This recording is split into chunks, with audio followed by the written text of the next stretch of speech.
Sa investigasyong gihimo sa PNP Ampayon sa aksidenteng nahitabo niya Mayo 14 sa kadlawon sa Alviola Village, kilometer 3 Baan, Butuan City, din ni Balento ang bus. Nasuta nga nisulay ang driver sa bus sa pagliko patuo human nga nagkaaberya kini sa brake hinungdan sa aksidente. Posibleng kusog kayong dagan sa bus.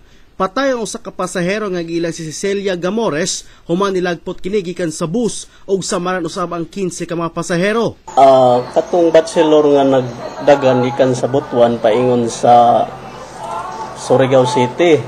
Pag abot niya diya sa Purok 20 sa Alviola Village, Butuan City, na out control ni ang driver tungod sa diferensya sa brake, mao hinungdan nga natumba kini ang maong bachelor. Gipatubag sa Department of Transportation and Communications Caraga ang Bachelor Express sa nahitabong aksidente ug masiguro nga dili kini magkulang sa paghatag assistance sa mga biktimang pasahero. Kami, so sa pagkakaroon, ang amo lang kasulti, ongoing man pa ang investigation. So magulat na lang ako sa may ganito sa.